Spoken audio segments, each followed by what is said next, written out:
Bonjour à tous, bienvenue pour cet atelier qui est destiné à un jeune, une solution. C'est un atelier qu'on a pensé en début d'année par rapport justement au post-crise Covid. On s'était dit qu'une partie de la population qui était assez fragilisée par cette crise finalement.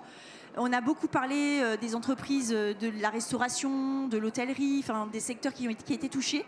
Il y a une population qui a été aussi touchée, c'est les jeunes.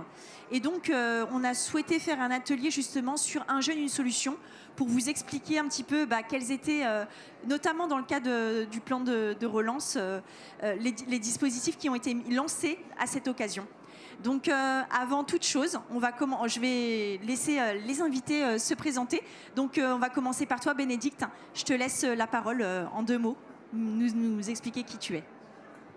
Donc, Bénédicte Sanson, je suis cofondatrice et déléguée générale du MoveJ, le mouvement pour les jeunes et les étudiants entrepreneurs. Et on apporte du mentorat pour aider les jeunes qui se lancent dans l'entrepreneuriat. Ils sont accompagnés par un entrepreneur expérimenté. On y reviendra. Et si jamais il y a des gens ici ou dans les ondes qui nous écoutent, sachez qu'on a une deuxième marque qui s'appelle Réseau Mentorat France, donc qui sont pour les jeunes qui sont jeunes depuis un peu plus longtemps.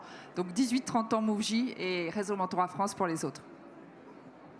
Bonjour, je m'appelle Cécile Charbot, je représente le ministère du Travail, de l'Emploi et de l'Insertion et je suis ici pour vous présenter les dispositifs qui sont issus du plan Un jeune, une solution en faveur de la création d'entreprises. Merci Cécile. Eh bien, je passe la parole à 2 jeunes porteuses, créatrices même j'ai envie de dire. Allez. Bonjour à tous. Donc moi c'est Charlotte Jaspierre, j'ai 25 ans et je vais laisser Astrid. Bonjour à tous, moi c'est Astrid, j'ai 25 ans aussi et du coup je suis de la région parisienne vers le 91, je ne sais pas si des gens connaissent, mais voilà.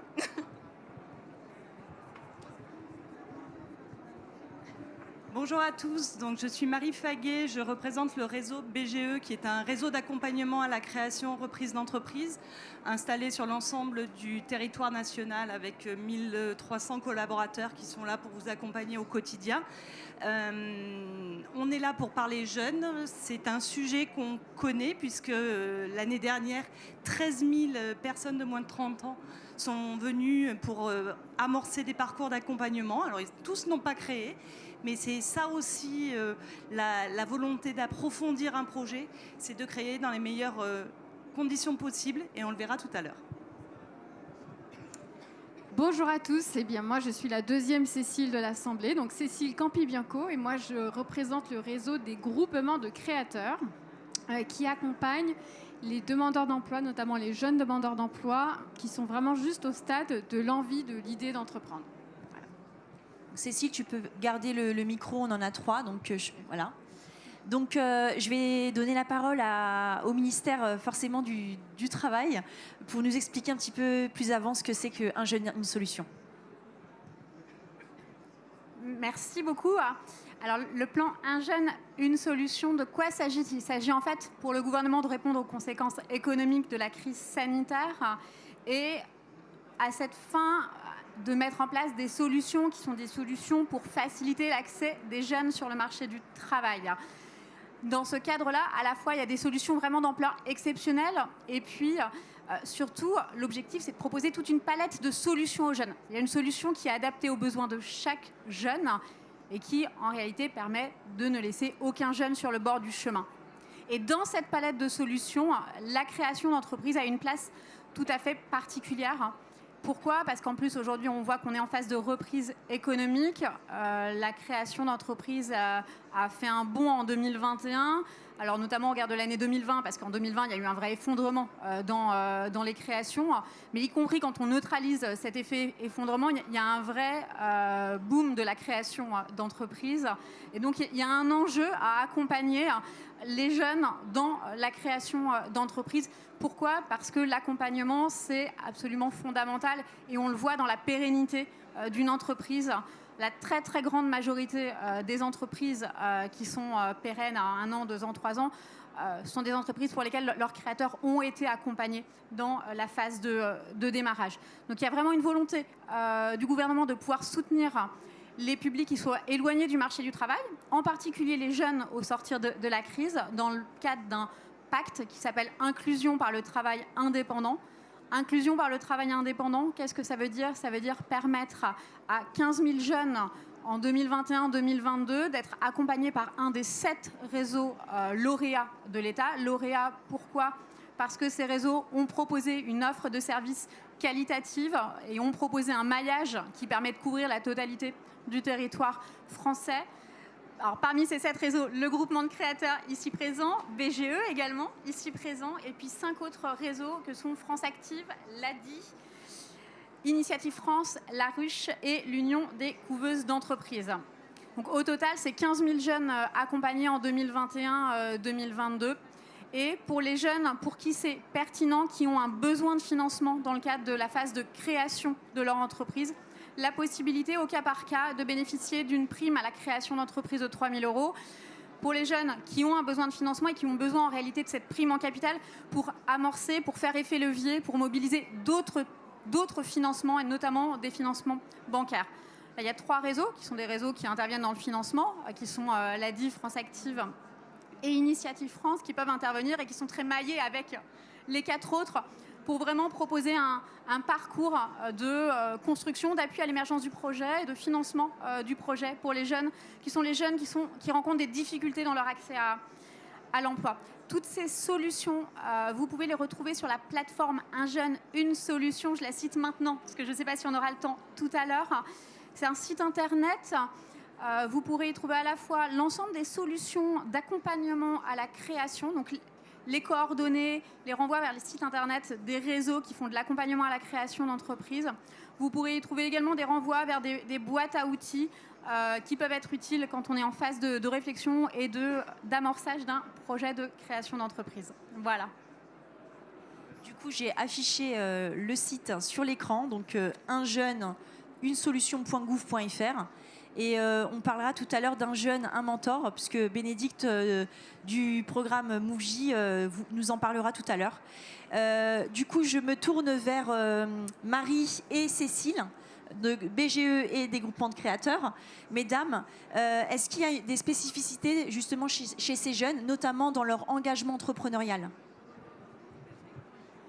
Alors, c'est une question difficile. Spécificité par rapport au public plus âgé, tu veux dire Oui, on en a un petit peu parlé. Ouais. Justement, est-ce que finalement, les jeunes vont s'engager plutôt, c'est un engagement, un entrepreneuriat de raison, ou est-ce que c'est un entrepreneuriat de vocation? Est-ce qu'il y a des spécificités, et du coup, des spécificités par rapport à votre accompagnement? Alors, nous, de notre expérience, il y a parmi les jeunes un tas de raisons différentes d'entreprendre. Donc effectivement, certains vont venir à l'entrepreneuriat parce que c'est difficile de trouver un travail. Et pour d'autres, ça ne va pas du tout être ça. Ça va être un choix délibéré. Ils auraient pu trouver un travail salarié, mais finalement, ils décident plutôt d'entreprendre. Beaucoup prennent cette direction dans le souci de vraiment construire finalement un avenir qui est plus connecté à leurs vraies aspirations. Voilà, il y a vraiment cette recherche-là qui est peut-être encore plus prégnante depuis la crise sanitaire. Je crois qu'on a tous, ça nous a tous remis en question cette période incroyable. Et donc, voilà, on le constatait déjà. Mais finalement, c'est entreprendre, au fond, c'est se poser la question de mais qu'est-ce que je veux vraiment faire de ma vie, quoi ? Qu'est-ce que je veux vraiment apporter ? Professionnellement, qu'est-ce que je veux faire? Voilà. Donc, ce qui marque surtout les jeunes, c'est au fond ce questionnement assez mûr, parce que parfois on se pose cette question, mais trop tard. Ça peut être typique de la crise de la quarantaine, c'est pour la blague, mais enfin voilà, cette prise de conscience de un boulot, c'est pas n'importe quoi, un engagement professionnel, c'est pas n'importe quand. Donc voilà, je dirais que c'est une maturité au fond qui caractérise ces jeunes, de d'emblée se dire, je vais bien réfléchir à la direction que je vais prendre en entreprenant. Alors, je te rejoins tout à fait sur cette volonté d'être aligné entre les valeurs et la création d'activités. Dernièrement, j'ai intervenu dans une école supérieure de commerce, des tout nouveaux là, qui viennent d'arriver sur une première année. Et quand j'ai posé la question pour savoir qui envisageait peut-être de créer une entreprise, 20% de l'Assemblée a levé la main en disant c'est vraiment une alternative. Le salariat à tout prix, non. ce n'est pas obligatoirement ce vers quoi on aspire. Donc si vous êtes tous là dans la bulle et au-delà de la bulle, c'est qu'à un moment donné, ça vous trotte dans la tête de se dire pourquoi pas créer quelque chose. J'ai une idée. Alors souvent, vous avez d'excellentes idées, vous avez une vraie volonté. Après, il y a des réalités, c'est que un peu moins d'expérience que d'autres parce que vous avez moins de 30 ans. Et puis, par définition aussi, un moindre réseau. D'où la nécessité, et je reprends ce que disait Cécile tout à l'heure, sur la nécessité de bien se faire accompagner par les différents réseaux pour pouvoir justement monter en compétences tout au long de ce parcours et sécuriser un petit peu votre projet entrepreneurial. Un projet, c'est une idée, mais c'est surtout la rencontre entre une offre et un marché. Voilà. Et heureusement, vous êtes là pour croire à votre projet. Heureusement, les différents réseaux, qu'ils soient de financement ou d'accompagnement, sont là pour titiller, vous mettre un petit peu dans votre zone d'inconfort pour vérifier, encore une fois, que votre projet tient la route et que les conditions sont réunies pour se lancer. Merci Marie. Du coup, Astrid, Charlotte, moi j'aimerais déjà, si vous pouviez nous dire qui vous êtes, quel est votre projet et finalement comment vous en êtes arrivé là. Voilà, en 2 mots. Ça marche. Donc du coup, comme je vous le disais, moi c'est Charlotte Jaspierre, donc je suis porteuse de projet. Pour vous parler un petit peu de mon parcours du coup professionnel, alors moi je me suis orientée en fait très rapidement vers les métiers du social parce que j'avais à cœur en fait d'accompagner les personnes dans leur projet de vie. Donc j'ai obtenu en fait un diplôme d'état d'éducatrice spécialisée et une licence sanitaire et sociale. Par rapport à mon expérience professionnelle, en fait, j'étais pas forcément en accord par rapport aux valeurs et en tous les cas, je me sentais pas forcément à ma place et j'avais vraiment envie d'avoir un impact en fait réel dans la vie en fait des personnes que je pouvais côtoyer. Et donc j'ai voulu en fait m'associer avec Astrid pour pouvoir monter en fait notre projet de création de société. Et par rapport à ça, du coup, j'ai réalisé des formations pour pouvoir compléter en fait mes compétences et avoir toutes les qualités et les connaissances en fait pour pouvoir mener à bien ce projet justement. Donc j'ai réalisé une formation de décoratrice intérieure. J'ai validé en fait cette certification avec 8 spécialisations, allant par exemple du homestagging jusqu'à la décoration commerciale. Et j'ai également fait une formation dans le domaine de l'immobilier pour pouvoir en fait créer notre projet qu'on va pouvoir vous présenter par la suite. Du coup, je vais laisser Astrid se présenter. Bonjour à tous, du coup comme je l'ai dit tout à l'heure, moi c'est Astrid. Alors pourquoi je suis assise? Je pense que vous posez tous la question. Pourquoi j'ai la béquille? Je suis assez transparente. En fait j'ai eu une tumeur osseuse au niveau du fémur. Pour le coup, il y en a beaucoup qui se seraient dit, j'aurais pas continué, j'aurais arrêté. Et en fait, du coup, moi j'étais dans l'architecture. Mes études en fait me plaisaient énormément, sauf qu'il y avait beaucoup de barrières. Et c'est à ce moment-là en fait que je me suis posé la question qu'est-ce que je voulais faire dans la vie, où je voulais aller. Et donc du coup en fait j'ai pris les devants, je me suis posé pas mal de questions. J'ai repris des études derrière et donc j'ai été dans le commerce, j'ai fait aussi donc de la déco d'intérieur. Et à côté, du coup, on a vraiment développé, pardon, excusez-moi, j'ai du mal avec le micro, développé le projet. Et donc, avec Charlotte, on s'est tourné en fait vers des interlocuteurs pour nous accompagner. Parce que c'est assez dur en fait de se lancer seul de notre côté et il faut vraiment s'adresser auprès de certaines personnes parce que du coup ils peuvent nous mettre en relation, ils peuvent en fait aussi nous aider ou nous soutenir moralement parce que des fois on a des familles qui ne peuvent pas, qui ne connaissent pas ce parcours ou ce style de projet. Donc du coup je me suis d'abord orientée vers la mission locale qui m'a directement orientée vers les groupements créateurs où j'ai pu rencontrer 2 interlocuteurs super qui m'ont aidé à trouver en fait des aides, qui m'ont aussi aidé à mettre en place en fait mes idées et à peaufiner mon projet. Derrière ça, en fait, sur le cours en fait de quand je devais peaufiner mon projet avec Charlotte, on a du coup en fait, on s'est directement adressé à la BGE, qui nous a permis en fait de vraiment construire notre prévisionnel. Et derrière ça, en fait, on a vraiment mis en place notre business plan. Parce que malheureusement, c'est pas sur ça qu'on va forcément se baser sur du long terme. Mais pour les banques, pour tout, en fait, on est obligé d'avoir en fait ce petit truc en fait assez solide. Et donc, en fait, on tenait en tout cas à remercier toutes les personnes qui nous ont accompagnés parce que ça nous a vraiment aidés. À l'heure d'aujourd'hui, on a ouvert, on a des personnes qui nous soutiennent et qui continuent à nous accompagner jusqu'à maintenant. Ils ont démarré avec nous.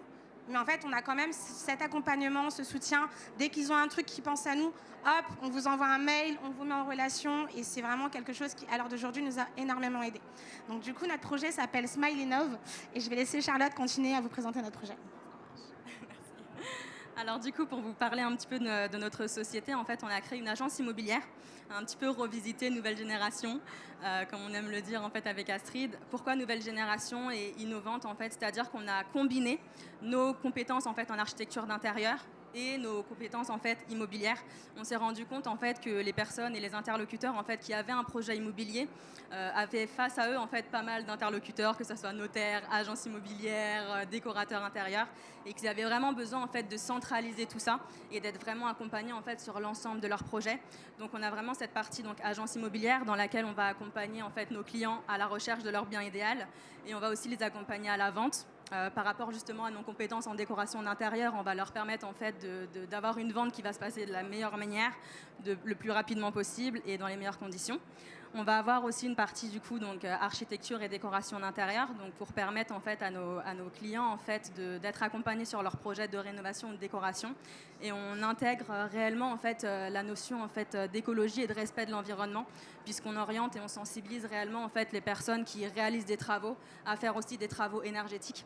Et c'est pour ça qu'on est aussi en lien en fait avec un bureau d'études qui nous permet d'avoir aussi des financements pour aider nos clients en fait à réaliser ces projets-là, de faire des choses esthétiques, mais aussi de pouvoir en fait améliorer leur performance. Et on développe aussi tout ce qui est construction. Donc en fait pour les clients qui souhaitent construire leur bien, on a vraiment à cœur de pouvoir en fait créer l'immobilier de demain.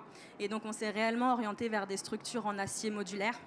Par rapport à des conteneurs qui vont être réutilisés pour la plupart. Donc ça nous permet en fait de contribuer à l'économie circulaire, de pouvoir réutiliser des matériaux et d'être plus respectueux de l'environnement pour un meilleur coût, une plus grande rapidité d'exécution. Enfin voilà, on essaye vraiment de réfléchir à toujours faire mieux pour nos clients et aussi pour notre environnement à tous, pour créer du coup notre avenir et l'immobilier de demain. Pour continuer un petit peu sur ce que Charlotte disait, en fait, on est vraiment pour pousser en fait un petit peu sur tout ce qui est écologie. Ce qui est intéressant, c'est qu'avec l'accompagnement qu'on a eu, en fait, on a eu la possibilité d'avoir en fait des interlocuteurs qu'on n'aurait potentiellement pas pu avoir accès, comme les mairies, les députés, les démarches en fait assez poussées qu'on peut ne pas forcément avoir tout de suite, et ou en tout cas du moins qu'il faut ramer un petit peu pour les avoir. Et donc du coup, on s'est adressé en fait aux personnes les interlocuteurs qui nous ont aidés. Et du coup, grâce à ça, du coup, maintenant, on a potentiellement des projets de type école en conteneur ou autres qui sont en cours et qui, pour le coup, nous accompagnent vraiment jusqu'au bout de la réalisation. Donc, en fait, vous n'êtes pas lâchés dans la nature. C'est ça qui est intéressant. Et pour finir, en fait, c'est qu'ils nous ont aussi aidés à vraiment travailler sur notre vision. Parce que Smile Innov, en fait, pourquoi Smile? Parce qu'on a toujours le sourire et que malgré le masque qu'on a tout le temps, on ne le voit pas forcément, mais en tout cas, on l'a toujours. Et en fait, notre vision des choses, c'est qu'on veut avoir en fait vraiment des villes éco-responsables, vraiment pousser jusqu'au bout, et qu'on puisse en fait vraiment marcher et contribuer ensemble vers un avenir un peu meilleur, parce qu'on en avait marre d'avoir des logements pas forcément adaptés et trop négatifs. Voilà pour nous. Du coup, ce que je relève finalement, c'est que la crise, ça a boosté votre envie d'entreprendre, premièrement. Deuxièmement, que vous n'êtes pas lâché par vos réseaux, ils vous suivent, voilà, ils pensent toujours à vous. Que finalement, vous avez trouvé chez chacun des réseaux une complémentarité finalement, parce que voilà, vous avez expliqué que voilà, pour BGE, ils vous ont aidé un petit peu à structurer peut-être, il faut vendre effectivement son projet, et chez les groupements de créateurs, on est plutôt sur l'émergence des idées, et il y a aussi tous les contacts, tout le réseau. Quand on s'est eu au téléphone, vous m'avez beaucoup parlé de l'aspect réseau, parce que finalement, quand on est jeune, on se dit waouh, j'ai pas forcément le réseau, j'ai pas forcément les bons contacts, et finalement, ça vous a permis cela. Du coup, on voit, mesdames, un vrai maillage. Voilà, on voit que le continuum existe sur le territoire. Comment ça se passe par rapport à ce travail-là, et comment vous aidez finalement à transformer ces porteurs de projets? Est-ce qu'il y a des spécificités, notamment, j'imagine aussi pendant le Covid, vous avez peut-être transformé aussi votre manière d'accompagner. Pouvez-vous nous en dire un petit peu plus? Oui, alors par la force des choses, vive le numérique, on est allé encore plus vite pour essayer d'adapter nos parcours d'accompagnement. Après, je te le... pour essayer de trouver des solutions pour encore mieux vous accompagner. Alors, un accompagnement, comme les créatrices vous l'expliquaient, c'est faut que vous soyez un bon technicien, un bon commercial, un bon gestionnaire, un bon communicant. Les journées ne font que 24 heures et j'espère quand même que vous avez une vie à côté. Voilà. Donc les réseaux, quels qu'ils soient, sont là pour essayer de faciliter un petit peu toutes les étapes. Soit par de la montée en compétences de la formation, soit par de la recommandation ou de la réorientation entre les différents réseaux, puisque sur l'ensemble du territoire, il y a différents acteurs qui peuvent intervenir sur un projet et vous avez la chance d'avoir des organismes d'accompagnement qui sont capables de détecter quelle est la structure qui peut le mieux vous accompagner en fonction de l'état d'avancement de votre projet, de votre problématique ou de votre besoin financier. Voilà. Donc, à chaque fois, on est dans une logique de gain de temps, de montée en compétences, de sécurisation des parcours. Et ce sont autant de compétences que vous pourrez ensuite réutiliser dans le cadre d'un parcours professionnel si d'aventure votre projet n'aboutit pas. Car j'insiste bien, le but n'est pas de faire des entreprises pauvres. Le but, ce n'est pas de faire du numéro sirette. Le but, c'est de créer des entreprises qui sont créateurs de richesse économique, intellectuelle et de développement personnel pour les uns et les autres. Merci Marie. Du coup, juste un petit mot et après je vais directement passer la parole à Bénédicte parce que je vois que le temps tourne et voilà, on est tous passionnés par le sujet. Donc un mot vraiment très rapide pour dire que par rapport au maillage, effectivement, nous on y travaille ardemment, en particulier boosté par ce nouveau projet Inclusion par travail indépendant, soutenu par le ministère du Travail. C'est très important. Parce que, en fait, on se rend bien compte quand on parle avec des porteurs de projets que vous êtes vite perdus et il y a de quoi. Il y a plein de dispositifs. C'est compliqué de savoir exactement où est-ce qu'ils interviennent dans le parcours. Et puis, en plus, ils ont des critères d'accès qui sont différents. Nous, par exemple, on est réservé au public demandeur d'emploi. D'autres, ça va être que les moins de 25 ans. D'autres, que les moins de 30 ans. Donc, effectivement, nous, on se doit, en tout cas, tous, qui qu'on soit, à un moment de pouvoir vous donner ce premier niveau d'information. C'est-à-dire que si vous venez nous voir et que vous ne faites pas partie du public qu'on cible, on va le faire, et c'est ce qu'on fait par exemple ici toute la journée, vous réorienter vers le bon acteur. Parce que par contre, nous, on connaît, on a compris, ça fait des années qu'on travaille dans le domaine, il faut au moins ça pour comprendre, que voilà, vers qui vraiment vous orienter. Donc c'est quelque part un peu le premier devoir qu'on se doit vis-à-vis de vous, c'est notre responsabilité à chacun d'être le guichet qui va vous orienter vers le bon acteur, à défaut de pouvoir être celui qui va vous accompagner vous. Merci Cécile. Du coup, je vais laisser la parole à Bénédicte qui n'a pas encore parlé. Et du coup, Bénédicte, est-ce que tu peux nous en dire davantage sur le dispositif Un jeune, un mentor et nous expliquer qu'est-ce que vous proposez au MoveJ globalement et spécifiquement dans le cadre de ce programme? Merci. Déjà, la bonne nouvelle, c'est qu'effectivement, tout ce qui vient d'être dit, je le partage à 100% et qu'en fait, je suis un peu la suite logique de Cécile et Marie. Donc, ça tombe bien finalement que j'intervienne la dernière. Le mentorat, qu'est-ce que c'est? Le mentorat, c'est un accompagnement par un pair P-A-I-R, un pair entrepreneur. Quelqu'un qui a vécu ce que vous êtes en train de vivre et qui va vous accompagner sur la durée par du questionnement, du partage d'expérience. Il ne va jamais vous dire ce que vous avez à faire, mais il va vous questionner, il va vous aider à mettre en place cette petite mécanique intérieure qui va vous aider à trouver votre musique, votre tempo et à trouver les solutions qui conviennent à votre rythme, à qui vous êtes. Il n'y a pas deux entreprises pareilles parce qu'il n'y a pas deux entrepreneurs pareils. En revanche, l'entrepreneuriat, on passe tous par les mêmes étapes. Les cailloux sur le chemin, ils sont là. C'est magnifique d'être entrepreneur. Mais comme le disent certains, c'est la galère d'être entrepreneur. Et cette galère, eh bien, on est très seul. On n'a personne avec qui la partager, sauf son mentor. Parce que son mentor, il est là justement pour tout entendre. Il en a tellement bavé qu'il vient pour vous permettre d'en baver un petit peu moins que lui. Alors ça fait marrer, mais c'est quand même ça. Je sens que on a des mentors qui nous disent on mesure le succès d'un entrepreneur au nombre de ses nuits blanches qui diminuent. Mais c'est vrai, c'est vraiment ça. Donc ça, c'est vraiment important et c'est ça le mentorat. C'est avoir à ses côtés, pendant une longue durée, au minimum 1 an, un entrepreneur qui vous suive et qui soit prêt à tout entendre et qui partage vos succès avec vous et qui, quand vous arrivez, vous lui dites « j'en peux plus, je laisse tout tomber, mon collaborateur, j'ai envie de le passer par la fenêtre », il va dire « ah, toi aussi, moi aussi, il y en a un paquet là, je pourrais te parler de machin, il ne donne jamais le nom de famille ». Et vous allez comprendre que vous n'êtes pas seul. C'est retrouver ce cadre de référence de l'entrepreneuriat. C'est de la solidarité, le mentorat. Et donc, le plan Un jeune, un mentor, et nous avons ici quelqu'un qui nous aide bien dans ce plan Un jeune, un mentor, Emmanuel Hamon. Le plan Un jeune, un mentor, qui rentre dans le dispositif Un jeune, une solution, c'est un plan qui a pour ambition, en 2021, de permettre à 100 000 jeunes d'avoir leur mentor. Et nous sommes une des 22 associations labellisées, mais la seule qui ne s'adresse que aux entrepreneurs.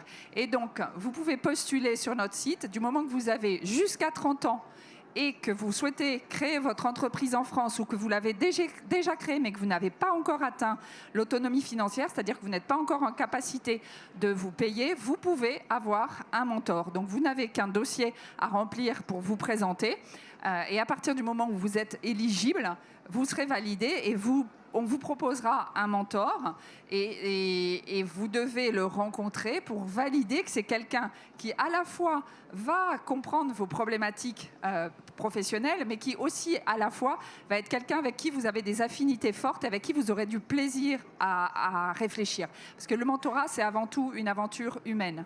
Et l'entrepreneur mentor qui vous accompagne n'a d'autre ambition que de vous voir heureux en tant qu'entrepreneur. Donc oui, on veut faire des belles entreprises et on veut aussi avoir des entrepreneurs heureux. Parce que si l'entrepreneur va mal, eh bien, immanquablement, l'entreprise ira mal. C'est vous la pièce maîtresse, vous entendrez parler d'assurance homme clé, c'est vous la personne maîtresse de votre entreprise. Si vous ne savez pas comment aller, si vous êtes déboussolé, désorienté, démotivé, comment est-ce que vous pouvez être le leader? Comment est-ce que vous pouvez emmener votre équipe avec vous, derrière vous?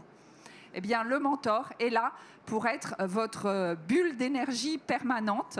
Vous arrivez au fond du trou, vous êtes débordé, vous avez envie d'annuler le rendez-vous, c'est la dernière chose à faire parce que le seul qui peut vous faire repartir et repartir encore plus loin, c'est votre mentor. C'est le seul à qui vous pouvez vraiment vous confier. Vous ne pouvez pas vous confier au banquier, vous imaginez. À votre expert comptable, non plus, il va se dire « Oula, celui-là ne va plus payer mes honoraires ». Le mentor, il a signé pour ça. Parce qu'il sait que vous allez passer par du très bas et du très haut peut-être le lendemain matin. Et si vous commencez à dire à votre compagne, à vos parents que vous êtes le plus heureux des hommes, ils vont dire « Non mais attends, arrête. Hier, tu étais au fond du trou, tu étais complètement désespéré. » Ben ouais, c'est ça l'histoire de l'entrepreneuriat. Et ça, votre mentor, il le sait. Donc vous pouvez lui dire, vous pouvez le partager avec lui. Et vous le verrez en avançant dans votre projet entrepreneurial qu'il n'y a personne d'autre à qui vous pouvez le dire. Donc voilà le mentorat. Le plan Un jeune, un mentor, c'est 100% subventionné par l'État. C'est pas gratuit, hein, ça coûte une blinde à l'État. Mais pour vous, c'est offert. Mais ça veut dire qu'il faut suivre aussi le parcours quand vous allez vous engager dedans. 100% subventionné, 18 à 30 ans, vous avez démarré votre projet entrepreneurial. Donc vous avez commencé à bosser avec BGE, avec la NGC, et vous arrivez chez nous, vous pouvez continuer, finir les plans techniques. Et là, il est là pour s'intéresser à vous en tant qu'être humain, pour le succès de votre entreprise. Bravo Bénédicte, franchement le timing, top. Tu as donné beaucoup d'énergie. Donc, je pense qu'on a... Est-ce que vous avez un mot de la fin, mesdames, voilà, pour les porteurs, les créateurs qui sont dans la salle? Quelque chose J'aurais envie de laisser Charlotte et Astrid faites le mot de la fin. Enfin, que dire? Tout a été dit, vraiment. Vous l'avez compris, vraiment, il ne faut pas hésiter à se faire accompagner. Voire il faut se faire accompagner. Il y a un tas de structures. En fait, en France, on a beaucoup de chance. On se plaint parce qu'on s'y perd, parce qu'il y a trop de trucs. Mais il y a tellement de pays, même voisins, où il n'y a rien. Donc voilà, il faut juste s'y retrouver. On est là pour vous y aider. Profitez vraiment de tout ce qui vous est proposé à titre gratuit parce qu'on a cette chance que ça soit soutenu par l'État, par les régions, par les départements, les collectivités locales et souvent même aussi par le Fonds social européen. Donc voilà, il faut saisir ces opportunités.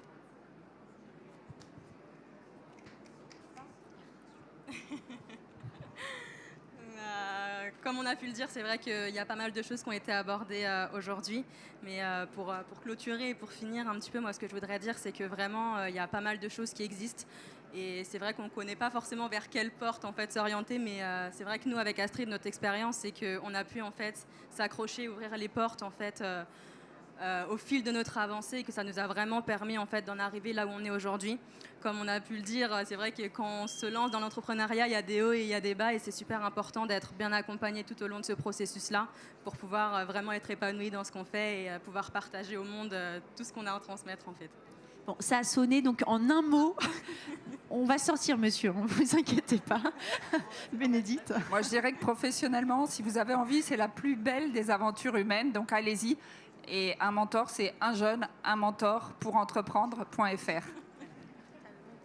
Je pense que Cécile, en fait, vous auriez pu, pour le mot de la fin, redonner les plateformes finalement où on trouve les outils. Allez, unjeune-une-solution.gouv.fr et unjeune-un-mentor.gouv.fr. Voilà. Merci. Et faites-vous accompagner. Merci pour votre attention.